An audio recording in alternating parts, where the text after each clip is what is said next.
Now let's turn our attention to America, where this week the House Speaker, the Republican House Speaker, Kevin McCarthy, has announced that Congress will be launching an impeachment inquiry into Joe Biden over his links or possible cooperation with Hunter Biden, his son's dodgy business dealings with foreign entities. It's a very murky topic, and the Republicans have been digging at it for some time. However, pushing on towards an impeachment is a significant move and could change the story entirely. I'm joined now by Alan Dershowitz, who is the lawyer, as well as the author of Get Trump. And Alan, I thought I'd start by asking you, there's quite a few commentators who are already saying that this is a big mistake from the Republicans, at least from a political point of view. Do you agree with them?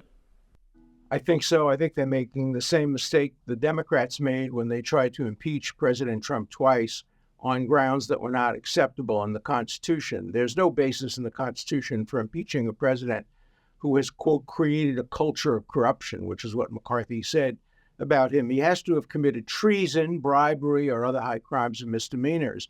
I don't even think he has enough Republicans at this point to bring about a vote in the House. He's just setting out the members of the committee to investigate. It's designed largely for internal political purposes. Congressmen from Florida and other places have threatened the leadership of McCarthy unless he moves against Biden. So this is a political decision. It will backfire in the same way I think that the Republicans made it backfire against the Democrats when Trump was impeached. I predicted this. When I defended President Trump on the floor of the Senate, I predicted that the Republicans would do the same thing, tit for tat. And it's wrong when either side does it. Neither side should be allowed to weaponize and distort the Constitution.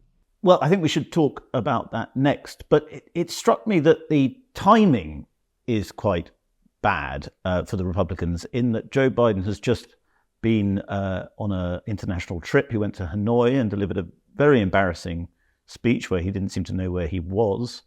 There was a CNN poll out last week that showed him performing very, very badly with the American public. I think 75% of Americans are seriously concerned about his mental and physical health.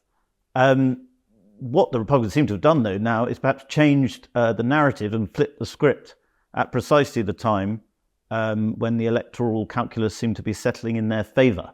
Both sides are doing that. Both sides are scrambling the electoral calculus. The Democrats are trying to indict former President Trump. They're trying to remove him under the 14th Amendment. That, too, distorts the Constitution. Both sides are trying to use the Constitution to improve their electoral chances. And I think in both cases, they may actually backfire.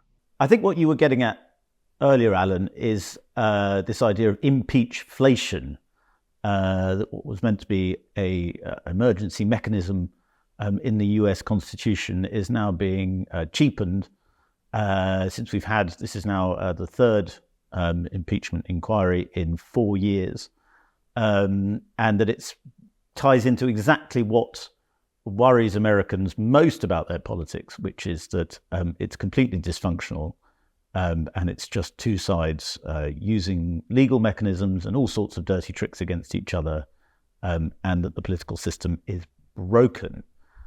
Is that not the real problem here? Yes. In fact, James Madison, the father of the Constitution, said that misusing impeachment would turn the United States into Great Britain, because in Great Britain, it's very easy to get rid of the prime minister, just a vote of lack of confidence, as we have seen over the years.